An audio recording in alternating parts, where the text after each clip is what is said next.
नमस्कार, आर्या न्यूज देख रहे हैं आप और मैं हूं आपके साथ ऋषभ चौहान। देश में जल्द ही लोकसभा चुनाव का बिगुल फूंकने वाला है। इस बार चुनावी रण को जीतने के लिए सभी सियासी पार्टियां एड़ी चोटी का जोड़ लगा रही हैं। चुनावी अभियान में जोर शोर से मिशन 2024 में जुटी हुई हैं। इस बार के चुनावों में भी उत्तर प्रदेश की सीट की अहम भूमिका होगी। ऐसे में हम यहाँ उत्तर प्रदेश की हाई प्रोफाइल गाजियाबाद सीट के बारे में बात करेंगे।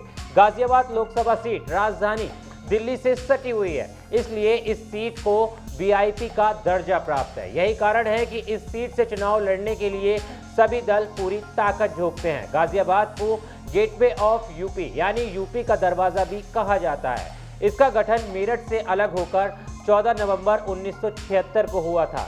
जिले का नाम गाजी उद्दीन के नाम पर पड़ा। माना जाता है बाद में इसका नाम बदलकर गाजियाबाद हो गया। गाजियाबाद लोकसभा सीट पर इस वक्त भाजपा का कब्जा है, लेकिन साल 2014 में यहां पर बीजेपी के दिग्गज जनरल विजय कुंवर सिंह ने कांग्रेस के पुरुरोध राज बब्बर को हराकर ऐतिहासिक जीत हासिल की थी।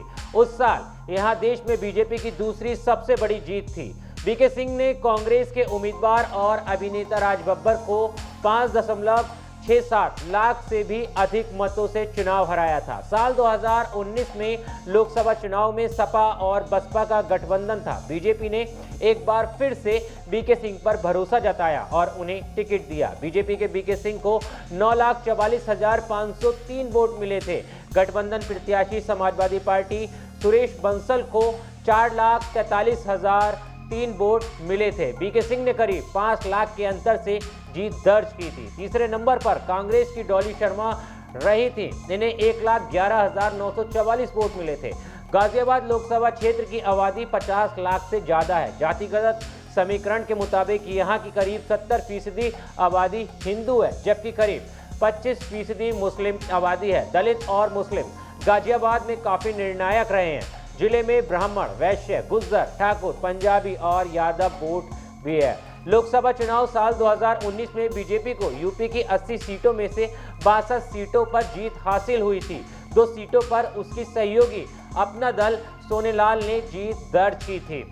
इसके अलावा 16 सीटों पर बीजेपी को शिकस्त का सामना करना पड़ा था। इसमें से 10 सीटों पर बसपा, 5 सीटों पर समाजवादी पार्टी और 1 सीट रायबरेली से कांग्रेस की सोनिया गांधी सांसद हैं। हालांकि बाद में रामपुर और आजमगढ़ लोकसभा सीट पर हुए उपचुनाव में बीजेपी ने जीत हासिल की, जिसके बाद अब 14 सीटें रह गई जिन पर गैर बीजेपी के सांसद हैं। मगर इस बार खुले तौर पर तो गाजियाबाद में विधायकों का कहना है कि भाजपा गाजियाबाद से जिसे भी लोकसभा प्रत्याशी बनाएगी वह उस प्रत्याशी को पहले से अधिक मतों से जिताने का पूरा प्रयास करेंगे। लेकिन सांसद और विधायक की गुटबाजी के कारण विधायक गुट की पहली पसंद अरुण सिंह बताए जा रहे हैं। लोकसभा चुनाव करीब आने के बाद अरुण सिंह के विधायकों का संवाद बढ़ा है। उनसे मुलाकात का दौर भी शुरू हो चुका है। उधर केंद्रीय राज्य मंत्री बीके सिंह गाजियाबाद से लगातार तीसरी बार भाजपा के टिकट पर लोकसभा चुनाव लड़ने के लिए खुद को आश्वस्त बताते हैं। लेकिन अब देखने वाली बात यह होगी कि हाई प्रोफाइल गाजियाबाद सीट पर बीजेपी किस पर दांव खेलती है और क्या साल 2024 में किसके पहले में जाता है गाजियाबाद। लेकिन गाजियाबाद सीट पर आपकी क्या राय है, एक बार हमें कमेंट करके जरूर बताना। देश और दुनिया की तमाम खबरों के लिए आर्या न्यूज को भी फॉलो कर लेना। मिलता हूं आपसे किसी और वीडियो में। जय हिंद।